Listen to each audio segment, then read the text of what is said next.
कालपर्यंत आपण आलोय ते म्हणजे वर्णमालेच्या व्यंजनापर्यंत आलेलो आहोत. आज परत आपण त्या व्यंजनांना घेऊया आणि पुढच्या आणखीन काही राहिलेली व्यंजनांना देखील पूर्ण करूया. ठीक आहे, पहा वर्णमालेमध्ये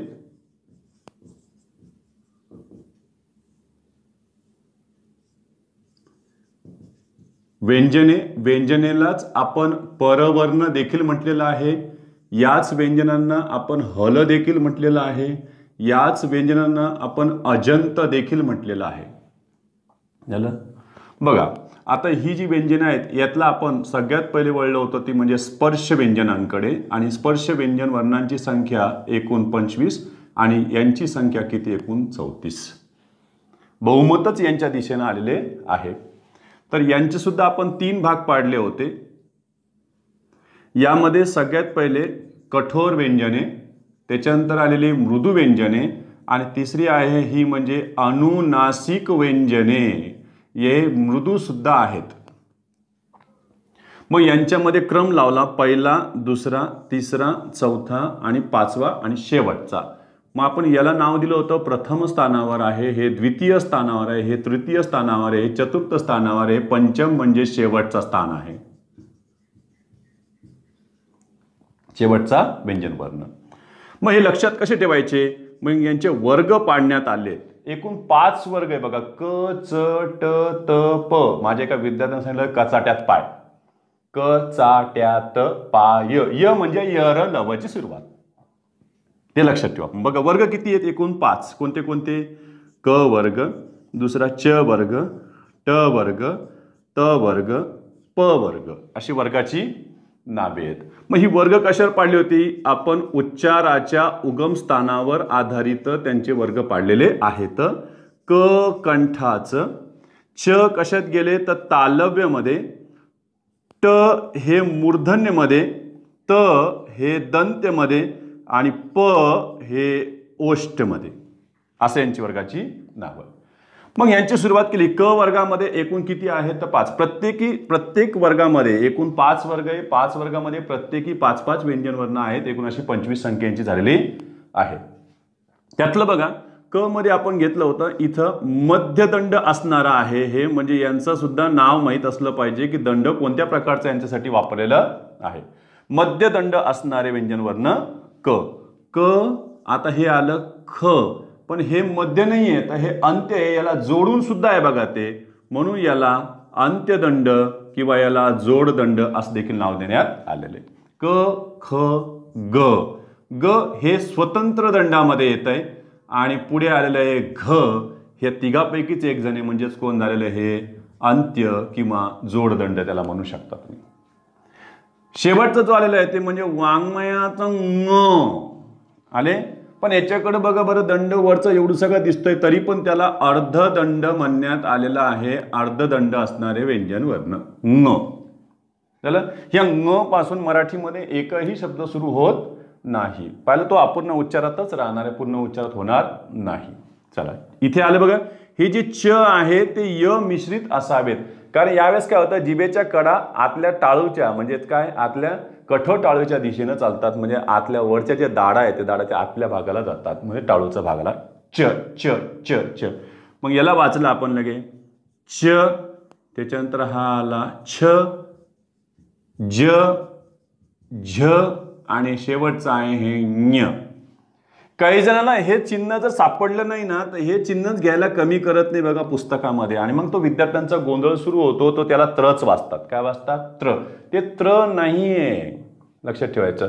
च छ ज झ ञ, च छ ज झ ञ. कारण तुम्ही हा जर शब्द वाचला ना तर लगेच तुम्हाला लक्षात येईल की तुम्ही काय वाचताय. वाचायला काय वाचताय? चंचल. काय वाचताय? चंचल. चंग बघा, चंचल चंचल चंचल ञ ञ ञ ञ चंचल त्याच्यामध्ये वाचू शकता. ठीक आहे, हे चिन्ह वापरायचं नाही. यामध्ये तुम्ही प्रत्येकामध्ये य टाकूनच वाचन करा. च च. जरा यांचा दंड कोणता आहे बघा बरं. हा आला जोडदंड, हा आला अर्धदंड, जोड जोड जोड. झाले. आता ट मध्ये, ट वर्गातलं बघा बरं. ट ट म्हटलं की मूर्धन्य बघा, जिभेचा शेंडा असा मध्यभागी लागतोय वर टाळूच्या दिशेनं.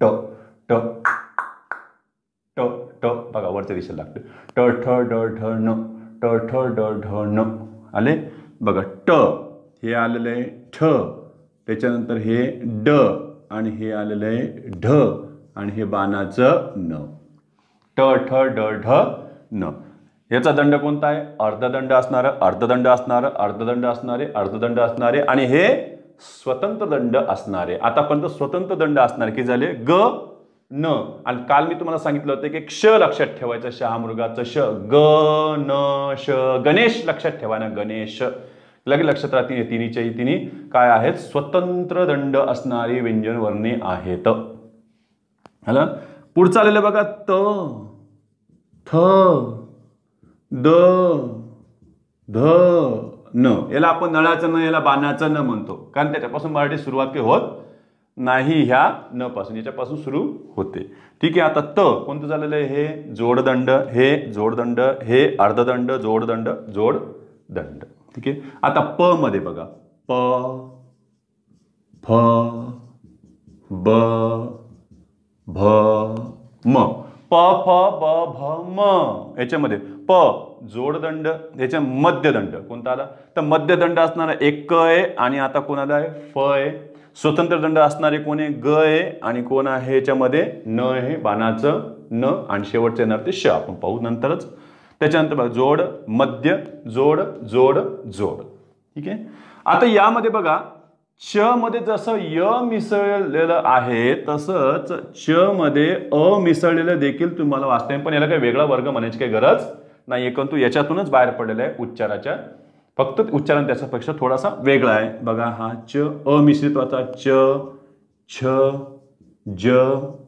झ इकडे तो येणार नाही तर यांच्यामध्ये वाचनामध्ये तुम्ही जर पाहिलं तर लगेच लक्षात येईल बघा बरं हे वाचायला काय वाचता तुम्ही चो च चो च बघा जिभेच्या कडा वर गेलेला नाहीये जिभेचा शेंडा समोरच्या दिशेने आला दाताच्या मागच्या भागाला च च बघा चो च चो च चो च आता मी जर याला असे लिहिले तर आता बघा वाचन बघा लगेच बदलतं याचं मात्र वाचन तेच राहिलं चो पण याचं वाचन करत असताना लगेच जिभेच्या कडा उचलल्या गेल्या बघा चो ची चो चो म्हणताना समोर लागताना ची म्हणताना मागचे बघा चो चीने चो चीने हा फरक त्यांच्यामध्ये पडतो म्हणजे याचा अर्थ हा तुमचा कशामध्ये चाललाय इथे येणाऱ्या दंत तालव्यामध्ये म्हणजे इथं जे आलेलं आहे त्यांना दंत तालव्य हे वर्ण म्हणतात यांनाच आपण वर्ष्य वर्ण देखील म्हणतो वर्ष्य ध्वनी कोणते असं परीक्षेला एकदा विचारलं होतं तर उत्तर होतं दंत तालव्य मग यामध्ये च आहे च पासून सुरू होऊ शकते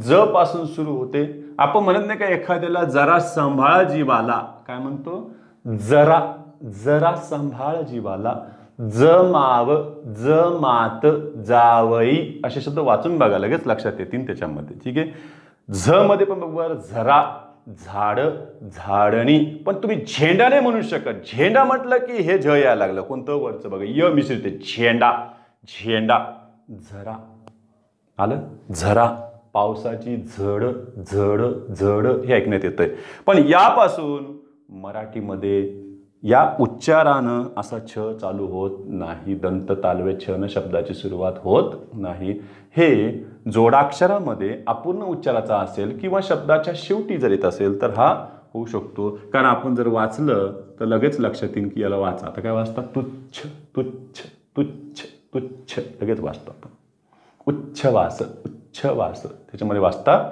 येईल ठीक आहे यामध्ये आणखीन आपण काल पाहिलं होतं ते म्हणजे कठोर जे काही व्यंजन आहे त्या कठोर व्यंजनांना आणखीन एक नाव प्राप्त झाले ते म्हणजे अघोष वर्ण अघोष म्हणजे काय यावेळेस केवळ श्वास येईल आणि जाईल त्यांचा उच्चार तर होणार आहे झालं म्हणून याला श्वास वर्ण किंवा अघोष वर्ण देखील म्हटलेलं आहे तर मृदूच्या वेळेस मात्र काय होईल की ह्या कंठामध्ये स्वरतंतूंची कंपन होतील म्हणून यांना घोष वर्ण देखील म्हटलेलं आहे यांना नाद वर्ण देखील म्हणतात नाद म्हणजे घरघर होईल इथे आपण पाहिलं ना असं इथं हात लावून बघितला तर इथं क ख ग घ क ख ग घ म्हणजे ह्या स्वरतंतूंचं जर व्हायब्रेशन जर पाहिलं तर कंपन जास्त वाढतात यांच्या वेळेस ग ग क ख ग घ त्या पद्धतीनं इतकं आपण कालच्या तासाला पाहिलं होतं परत आपण अर्धस्वराकडे देखील वाटचाल केली होती बघा स्पर्श व्यंजन झाले 5 त्यानंतर व्यंजन वर्णातून आणखीन जे आले त्याला आपण अर्धस्वर हे नाव दिले होते. यांना अर्धस्वर का म्हणायचंय? कारण यांचा कधी कधी स्वरासारखा देखील उपयोग होतो. झालं? म्हणजे अर्धस्वरांचा स्वराप्रमाणे जर उपयोग झाला शब्दामध्ये तर त्याला आपण संप्रसारण म्हणतो, आणि स्वराचा अर्धस्वराप्रमाणे उपयोग जर झाला तर त्याला आपण यनादेश म्हणजे संधीमध्ये आपण पुढे शिकणारच आहोत. झालं? अर्धस्वराला आपण अंतस्थ देखील म्हणतो. अंतस्थ शब्द हा दोन पद्धतीने लिहितात. एक तर विसर्ग टाकून तुम्ही लिहू शकता किंवा विसर्गाशिवाय देखील तो लिहू शकता. अंतस्थ का म्हटलं? कारण त्याच्या मुखामध्ये निर्मिती आहे आणि तसंच त्याचं स्थान स्पर्श व्यंजन आणि पुढे येणाऱ्या उष्मे म्हणजे घर्षकच्या मध्ये आहे. उष्मे किंवा घर्षकच्या मध्ये त्यांचं स्थान आहे, म्हणून त्यांना अंतस्थ देखील म्हटलेलं आहे. झाले? अर्धस्वर जसे स्वर मृदू आहेत तसं हे सुद्धा कसे आहेत? मृदूच आहेत. अर्धस्वर सुद्धा मृदू. याची संख्या एकूण 4 आहे. झालं? यांचं उगमस्थान कुठेही तुम्हाला कंठात दिसणार नाही. झालं? जसं आता स्वर आपण पाहिले होते बघा, स्वरांचं मी हे थोडं पुसून टाकतो आणि स्वरांचं लिखाण आपण असं केलं होतं बघा. आठवा आ ई ई रू, त्याच्यानंतर लू आणि शेवटची एक जोडी घेतली होती ती म्हणजे उ उ. झालं? यांच्यासारखे यांचे स्थान राहील का तर पाहूया आपण. तर आचं स्थान कंठामध्ये होतं बघा. आ. तर इथं त्यांची निर्मिती नाहीये. मग कोण आहेत हे बघा बरं. यांचं लिखाण जर पाहिलं तर य, त्याच्यानंतर र, त्याच्यानंतर ल आणि शेवटचं व. य र ल व. यात वाद चालू आहे आणखीन एक क्रम लावण्याचा. य व र ल म्हणजे जर हे उ जर ह्याच ठिकाणी असतं आणि हे जर दोघं खाली आले असते तर आ ए उ उ रू लू यानुसार त्यांचं य व र ल असं स्थान दिलं गेले असते. पण शब्दकोशामध्ये सुद्धा य र ल व असंच त्यांचं स्थान झालेलं आहे. जर शब्दकोश तुम्हाला हाताळता येत असेल तर तुम्ही पाहू शकता. शब्दकोशामध्ये देखील क्रम आणखीनही तसाचे शब्दांचा. झालं? मग आता इथं बघा या ठिकाणचं त्यांच्याकडे तर कोणच उगम नाहीये, पण इथून सुरुवात होती बघा. रस्व ई किंवा दीर्घ ई सारखं त्यांचा उच्चार होऊ शकतो बघा. ई ई उच्चाराचं स्थान सारखे बघा. ई ई य ई ई य ई ई य म्हणजे याचा अर्थ होतोय, स्थान मिळतोय. म्हणजे ई ईचं स्थान जर तालव्य आहे तर यचं सुद्धा स्थान काय झालं याच्यामध्ये? तालव्य वर्ण. दुसरा जो आलेला आहे हा झाला र. रचं उगमस्थान रू सारखंच बघा. रू म्हटलं की मूर्धन्यकडे जिभेचा शेंडा चाललेला आहे बघा. रू. त्याच वेळेला तुम्ही र र र, पण रू मध्ये र मध्ये फरक काय आहे? मूळचा फरक असा आहे की र र र र म्हणताना आतमध्ये जिभेला कंपन निर्माण करावी लागतात, त्याशिवाय ते निर्माण होत नाही. म्हणून याला कंपित व्यंजन वर्ण देखील म्हणतात. झालं? आता दंडाचा दोघांचा विचार जर केला तर याच्याकडे जोड दंड आहे, याच्याकडे दंडच नाही. म्हणजे हा दंड नसणारा एकमेव व्यंजन वर्ण आहे जो कंपित देखील आहे. झालं? नंतर त्याचं जोडाक्षरामध्ये लिखाण कसं करायचं आहे ते आपण नंतर पाहणारच आहोत. तालव्य र हे झालं याच्यातलं मूर्धन्य. आता याचा उच्चार कसा करायचा? लू सारखं. लू लू लू लू लू आलं त्याच्यामध्ये ल लू. म्हणजे हे उगमस्थान झालं दंत्यसारखं. पण व च उगमस्थान खरंच उ सारखं आहे का पूर्ण? कारण उ म्हणताना दोन्ही ओठाचा आधार घ्यावा लागतो, तर व च्या वेळेस खरंच आधार घ्यावा लागतो का? बघा यर ल व असं म्हणत नाही आपण. यर ल व, यर ल व हे खालचं होठ आणि वरचे दात, म्हणजे हे दात आणि ओठ याला दंतोष्ट. दंतोष्ट दोघांना मिळून दंतोष्ट त्याचं उगमस्थान झालं. म्हणजे याचं उगमस्थान तुम्हाला ओष्ट करता येत नाही, त्याचं उगमस्थान काय करावं लागतं तुम्हाला? दंतोष्ट. याच्यावर सुद्धा प्रश्न परीक्षेमध्ये पडलेले आहेत. झालं? इथपर्यंत आपली काल वर्णमाला आली होती. आता याच्या पुढे आपण वाटचाल करतोय. उष्मे शेवटचं बघा, शेवटचे 2 उष्मे. उष्मे किंवा घर्षक हे कठोरामध्ये वाटचाल करतायत. यांची संख्या एकूण 3च आहेत. झालं? यांचं उगमस्थान सुद्धा कंठामध्ये कुठंच नाही. मी हे उगमस्थान जे सोडलेलं आहे ते कोणासाठी आहे? खास करून कंठासाठी वरचा भाग सोडून दिलेला आहे. कारण हे जसं जसं तुम्ही वेगवेगळ्या घरामध्ये प्रवेश करताना, समजा आता तुम्ही स्पर्शमधून अर्धस्वरात आले, उष्मेत आले म्हणून काही मुखातल्या हवे प्रत्येक वेळेस काही आपली जागा बदलणार नाहीये. चला आता आपल्याला स्पर्श व्यंजन निर्माण करायचे, आता तुम्ही अशी सेटिंग करून घ्या. आता आपल्या अर्धस्वर निर्माण करायचे, तुम्ही खालीवर होऊन जा, असं सेटिंग होणार नाही, मुखाची सेटिंग कधी बदलणार नाहीये आतली, लक्षात ठेवा. कारण आपल्याकडं कंठापासून तर पुढं ओष्ठापर्यंत प्रवेश करावा लागतो. त्याला म्हणजे हवा आपण फुफ्सातून मुखाद्वारे बाहेर सोडत असतो, लक्षात ठेवायचं. म्हणजे पहिला भाग हा कंठाचाच लागणार आहे, मग कंठामध्ये निर्माण होत नाही. मग कोण आले यांच्याकडे बघा बरं, हे श आले. झालं. त्यांचं म्हणणं आहे आता ह्या शला सुद्धा वर छोटीशी दांडी घ्यायची आहे, नंतर त्याला गोलगुंडी करून असं करायचं आहे. आता सांगा एवढं कोण लक्ष देणार आता लिहिताना? तुला प्रिंटिंगमध्ये ते ठीक आहे, पण लिहिताना मात्र थोडासा चुका होऊ शकतात. झालं. मग आता हे श आले. श श हे तालव्यमध्ये गेलेले आहे. उच्चार काय झालं? श. त्या श मध्ये बघा बरं असंच य मिश्रित वाटतंय बघा उच्चारामध्ये. श श श वाटतंय, य मिश्रित वाचतंय. त्याच्यामुळं काय केलेलं आहे यांच्यामध्ये, ज्या वेळेला आपण असं जोशी लिहू, तर जोशीला जर आपल्याला एखादा पुढं प्रत्यय लावायचा असेल तर याचं लगे ते जोशांना असं करतील का जोशांना असं करतील, असे देखील आपल्याला प्रश्न परीक्षेमध्ये विचारलेले आहेत. झालं. जसं आता मासा असेल तर माशाला, मग श मध्ये य वाचताना आपण वाचलेलं आहे पण ते लिहिताना वापरायचं नसतं. झालं. म्हणजे त्याच्या उच्चारातच य आहे. झालं. तर याच्यातलं हे होणार नाही. उत्तर कोणतं याचं? जोशांना. जोशांना. झालं. श. त्याच्यानंतर श च्या नंतर आलेलं आहे हे षटकोनाचं श, हे मूर्धन्यमध्ये आहे. हे हिंदीमध्ये नाही, आम्हाला काही फरक आढळत नाही दोघांमध्ये, पण मराठीमध्ये 100% त्याच्यामध्ये उच्चारात भेद आढळतो. थोडंसं उदाहरण पाहू त्याचं पण आपण. बघा हा एक शब्द आहे, तुम्ही वाचला तर लगेच लक्षात येईल तुम्हाला. बस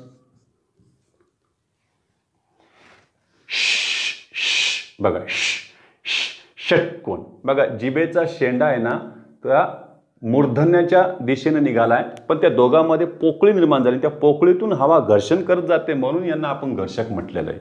शच्या वेळेस पण तसंच आहे बघा, की जिभेचा जो भाग आहे, जिभेच्या कडा आहे, त्या आतल्या तालव्याच्या दिशेने जातात आणि तिथं पोकळी निर्माण करतात. त्या पोकळीतून हवा घर्षण करत जाते, तिथं थोडीफार उष्मा निर्माण होते. उष्मा म्हणजे चटका बसण्यासारखी नाहीये, म्हणून त्यांना उष्मे म्हटलेलं आहे. थोडीफार उष्णता, कारण घर्षण झालं की उष्मा निर्माण होणारच. मग त्याच्यामध्ये बघा उष्मा.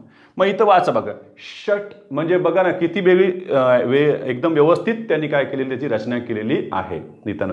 श म्हणताना लगेच ट म्हणा लागतं, म्हणून षटकोन षटकोन षटकोन. त्याला पण हे शेवटचं न बघा बाणाचं झालेलं आहे, याचा ह्या दोघांचा असर त्याच्यावर झालेला आहे, म्हणून तो मूर्धन्य झालेला आहे. कारण आपल्याकडं कोण लिहिताना आपण भूमितीतलं जे कोण लिहितोय ते कोण असं लिहितोय का असं लिहितोय बघा बरं. तर हे कोण असं असतं. काय कारण आहे ही बदलायची मराठीमध्ये ती आपल्याला कळाली पाहिजे. तर कारण हे पुढे संधीमध्ये सुद्धा आपण शिकणार आहोतच. हे कोण आहे, हे कोण नाही, कारण हे कोण मराठीमध्ये सर्वनामामध्ये शिकणार आहे आपण. हे पुढे जाऊन आपण अनिश्चित सर्वनाम किंवा प्रश्नार्थ सर्वनाम म्हणून त्याचा अभ्यास करतो. हे कोण आहे झालं. पण हे कोणचं न का बरं मूर्धन्य झालं, त्याचं उच्चारामुळे झालेलं आहे बघा. तुम्ही वाचून बघा, नुसतं कोण म्हणा, कोण कोण, तर जिभेचं शेंडा दाताला लागतं. कोण कोण, आपल्याला हेच वाचायचं म्हणून म्हटलं मी, कोण. मग तुम्ही जर हे म्हण कोण आहे रे तेथे, कोण आहे, तेव्हा बघा जिभेचा शेंडा बरोबर वरच्या दिशेने जातो, कोण. आणि हे कोण आणि म्हणायचं बघा षटकोन. तुम्ही पूर्ण उच्चार करा, षटकोन षटकोन, तर जिभेचा शेंडा दाताकडे येतच नाही. पाहून घ्या तुम्ही, षटकोन षटकोन. तुम्ही सुद्धा उच्चार करत जा, षटकोन षटकोन षटकोन. तर जीभ बरोबर मूर्धन्याच्या दिशेने जाऊन संपते. 2 वेळेस ही मूर्धन्याच्या दिशेने जाते, हे टेकते परत टेकते. न श. विशेष जेव्हा लिहितो आपण विशेष, विशेष म्हणताना काय झालं, जिभेचा कडा उचलला, याचा अर्थ ते श हे आणि शेवटचं श हे बघा, विशेष विशेष. आपल्या ते शुद्ध लेखनासाठी सुद्धा ताकदीनं हे श घ्यायचंय विशेष का हे विशेष घ्यायचंय. हे उच्चारावर आधारित आहे ना, तर हे होणारच नाहीये का उच्चार बघा विशेष विशेष आलं. आणि शेवटचं जे आलेलं आहे ते म्हणजे दंत्य स. बघा जिभेचा शेंडा दाताच्या बरोबर जवळ जातो पण चिकटत नाही. नुसतं स म्हणा, असं हिसिंग साऊंड ऐकू येतं बघा. जवळच गेला, मधून पोकळीतून हवा निघून गेली. बघा तुम्ही हा शब्द वाचून बघा बरं, तुम्हाला लगेच लक्षात येईल की अरे बऱ्याच वेळेस काय होतं, जीभ जवळ जाते, ही जीभ जवळ जाऊन हे 3 वेळेस दना लागते बघा. सदानंद सदानंद सदानंद 3 वेळेस ती चिकटली. म्हणजे याचा अर्थ त्यांची बरोबर रचनाच तशी केलेली आहे की तिथं जीभेनं जवळ जायचं आणि तिथून जास्त काही त्रास नाही, फक्त लागायचं काम आहे. सदानंद झालं. त्याच्यामध्ये श श श आले. यापुढे महाप्राण. महाप्राण कोण आहे, तर महाप्राण म्हणजे फुफ्सातून त्यावेळेस पूर्ण हवाच रिकामी होती. झालं. बरीचशी हवा त्याला लागून जाते. महाप्राण वर्ण जो आहे तो, त्याला पहा हा एकच आहे आणि याचा उगम कंठामध्ये आहे आणि तो आहे ह. झालं. आणि हा मृदूमध्ये मोडतो. बघा आता ह, हे बघा इथं इथंच ह ह ह. बरीचशी हवा आपल्याला बाहेर फेकावं लागते त्यावेळेस. ह तो महाप्राण. प्राण म्हणजे स्वन, प्राण म्हणजेच वर्ण. महाप्राण म्हणजे या सगळ्यात मोठा तोच झाला. सगळ्यात जास्त आवाज त्यालाच लागते. झालं. पुढे चालून काय झालं, हा महाप्राण जो ह आहे तो उच्चारामध्ये यांच्यामध्ये मिसळायला सुरुवात झाली. बघा कसं, क मध्ये मिसळून हा तयार झाला बघा. क ख क ख ख ख. बघा याच्यामध्ये ह ऐकू येतं. क ख क ख. आता एवढं आपण घसा खरखरून वाचत नाही त्याला, नेहमी ख असंच वाचतं. क ख ख ख ख ख. Hey my name is Khan मध्ये नाही का, तो बाकीचे त्याला म्हणतात कान कान, तो म्हणतो not not, my name is Khan Khan Khan Khan. Use your epiglottis. तो म्हणतो की इथलं तुमचा कंठ वापरून तिथलं तुम्ही काय करा, स्वर वापरा, त्याच्यामध्ये ॲस्पिरेटेड करा त्याला, ह वापरून, यच वापरून. झालं. म्हणजे तुम्ही जर पाहिलं तर इंग्लिशमध्ये असं ख नाही आहे. जसं आता आमचं आडनाव जर घेतलं आम्ही, हे देशमुख, हे वर यश लिहिलं तर काय झालं, वरचंच यच पुढे कुठे आलं नाही, खाली आले आणि तयार झालं देशमुख. नाही तर देशमुखच झालं असतं. देशमुख देशमुख. क ख म्हणजे ह्या क मध्ये ह मिसळले तर तयार झाले ख. मग असं ख लिहितो का आपण? नाही, आपल्याकडं वेगळं त्याला लिखाण केलेलं आहे. त्याच्यासाठी चिन्ह वेगळं वापरलेलं आहे. क ख ग घ, याला लगे आपण जी एच. क ख ग घ. च छ. कित्येक जणांना छ ची स्पेलिंगच येत नाही हो. छाया लिहायला जाते आणि चाया लिहून ठेवतात. झालं. कारण काय की सी एच परत एक एच वापरावं लागेल तुम्हाला, तेव्हा कुठं छ तयार होईल. त्याला च छ ज झ ज झ.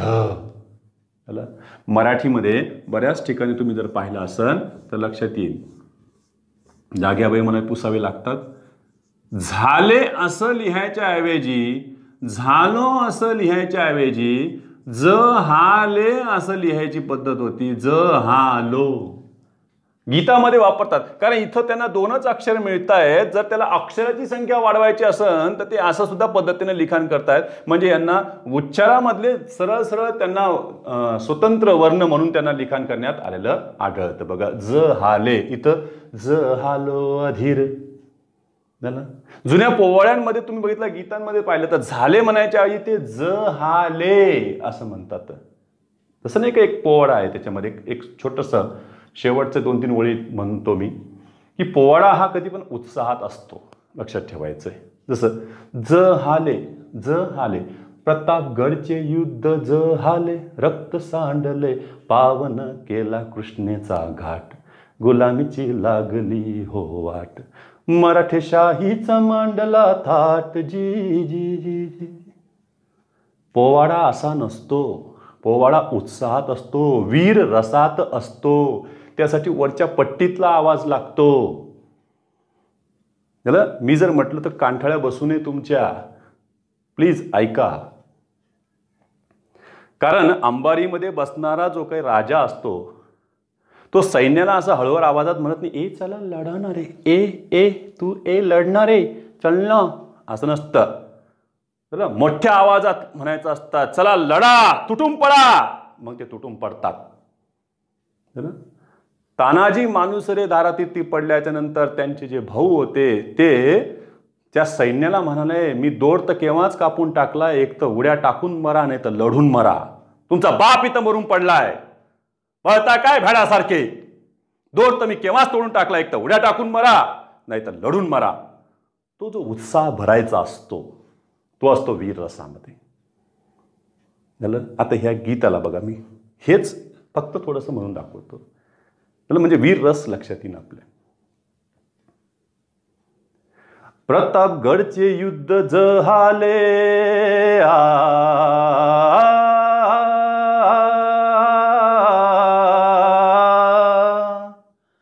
प्रतापगडचे युद्ध झाले, रक्त सांडले, पावन केला कृष्णेचा घाट, गुलामीची लागली हो वाट, मराठेशाहीचा मांडला थाट, जी जी जी जी जी जी, मराठेशाहीचा मांडला थाट, जी जी जी जी जी जी.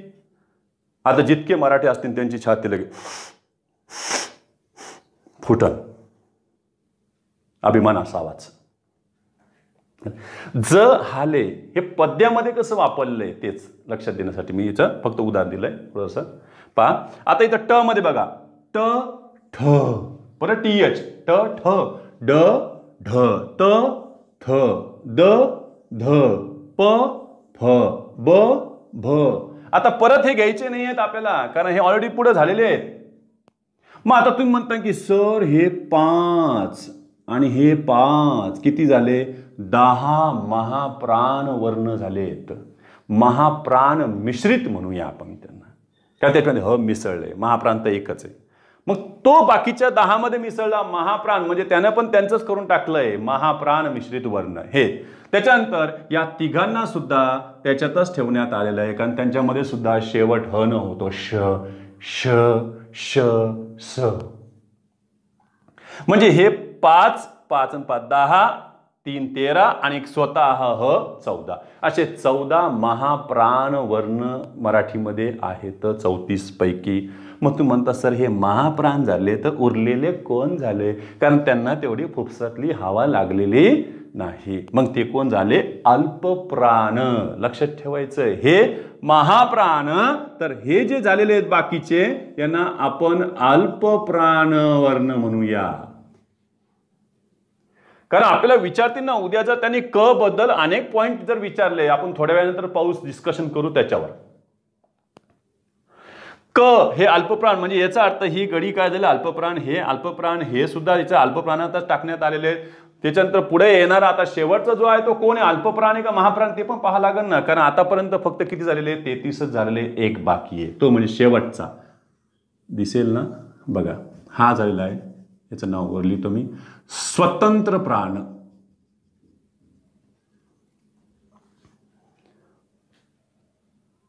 स्वतंत्र प्राण म्हटले त्याला, म्हणजे याचा अर्थ तो अल्पप्राण महाप्राणामध्ये मोडत नाही, तो मूळ संस्कृतातला नाही, तो द्राविडियन भाषेतला आहे, दाक्षिणात्य आहे, कानडी भाषेतून आलेला आहे. म्हणून तिकडच्या गीतामध्ये बघा अळू मळू ळ ऐकू येतं बघा, ळ बघा, हे स्वतंत्र प्राण झालं, हा आला एकच आहे. पण याचं उगमस्थान कुठं आहे, तर याचं उगमस्थान तुम्हाला मूर्धन्यमध्ये आढळेल, आणि याचं लिखाण जर पाहिलं तर हे असं आहे, ळ झालं. तिकडचं जर कटत असन दिसत नसेल तर मी हे ते लिहून दाखवते, हे ळ. स्वतंत्र प्राण काय झालं, ळ झालं. मूर्धन्यमध्ये उच्चारच बघा, ळ मध्यभागी चाललेली आहे झालं.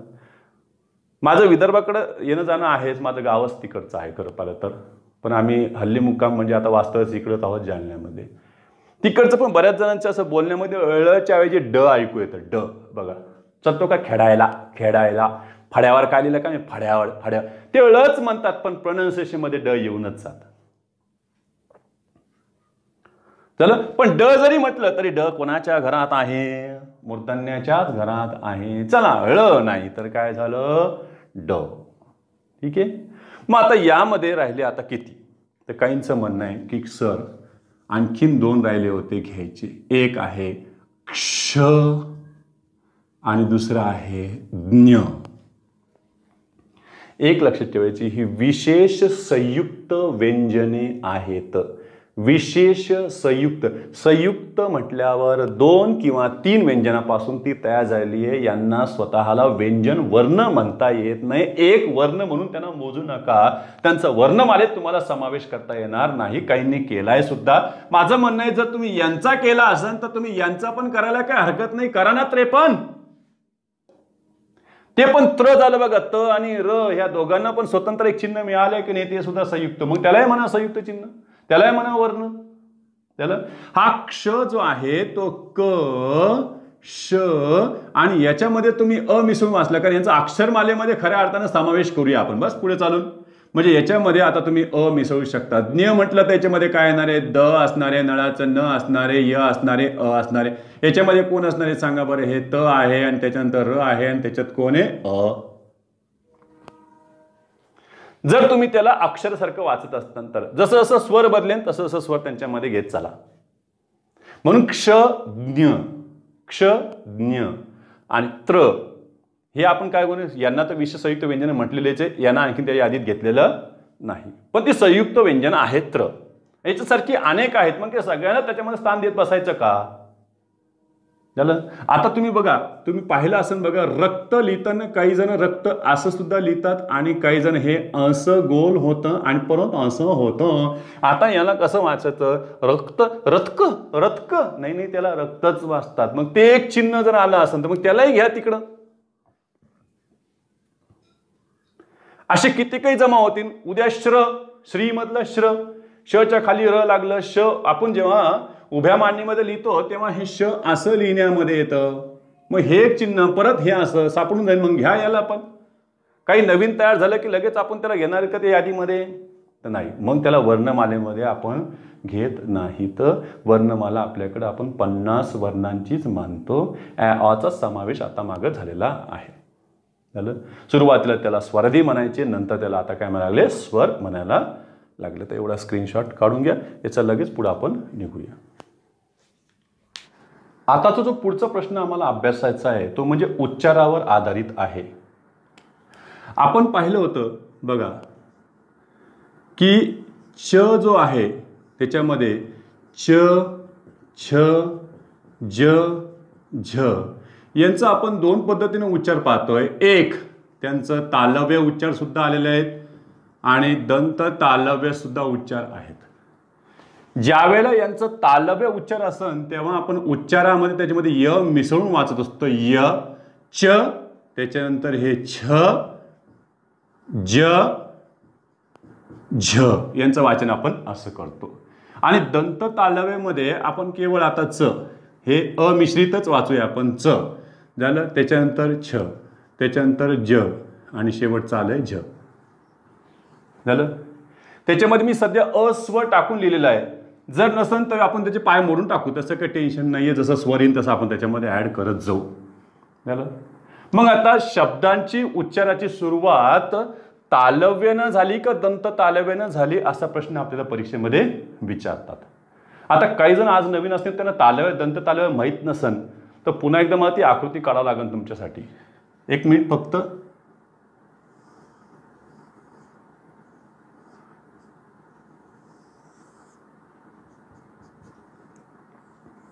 हा जो भाग आहे लक्षात ठेवायचा, हा आहे तुमचा दंत तालूचा.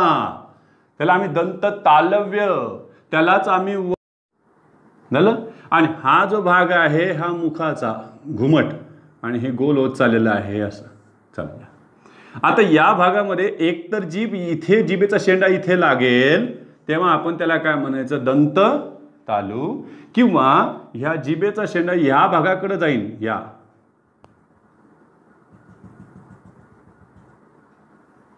ह्या भागाकडे जर गेला तर आपण याला तालव्य म्हणू. म्हणजे दाढाच्या आतल्या भागाला जिभेच्या कडा लागतील.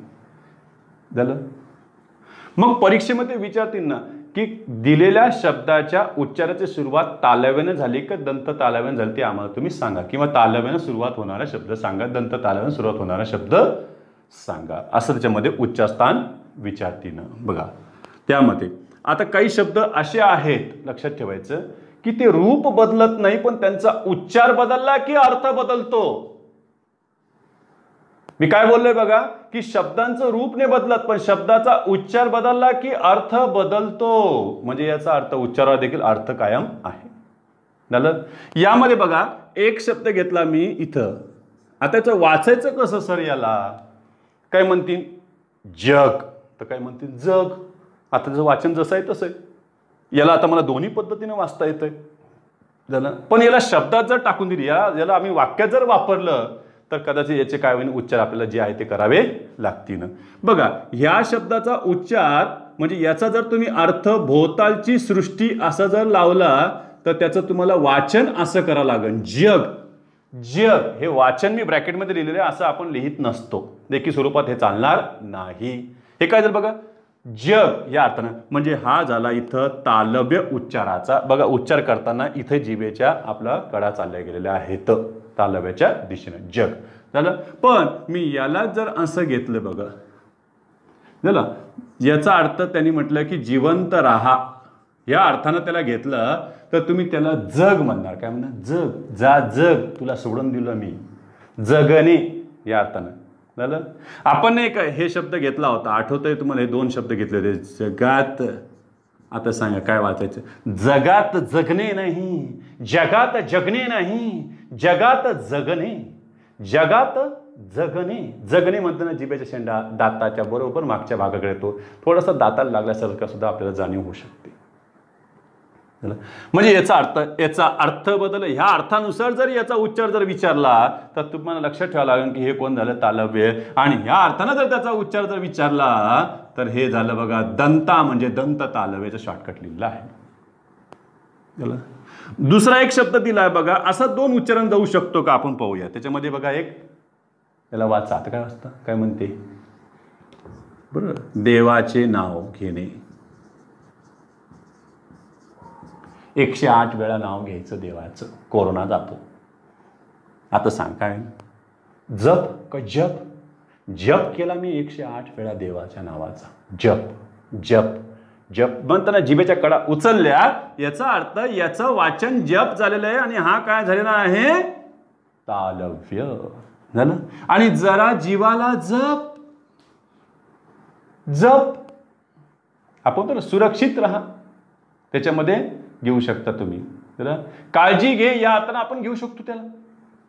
बघा जप, जरा जीवाची काय घे? काळजी घे. मग हे जप असन तर हे दंता म्हणजे दंत तालव्य, हे त्याचं उच्चार स्थान झालेलं आहे. जप जप जप जप झालं. आता आणखीन एक शब्द आढळतोय बघ बरं, याला वाचा. आता काय वाचताय? जरा का जरा? आता हा शब्द वाचा ना, म्हणजे तुम्हाला लक्षात येईल ना. आता सांग, अजरामर का अजरामर?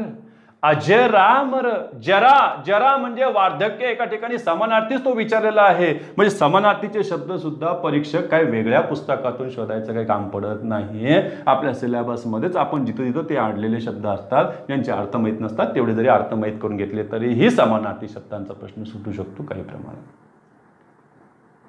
याला जरा, जरा नाही जरा, म्हणजे हे कोणत्या अर्थानं वापरलेलं आहे? वार्धक्य या अर्थानं वापरलेलं आहे. मग याला वाचताना आपल्याला असं वाचावं लागेल जरा. काय वाचावं लागेल त्याला?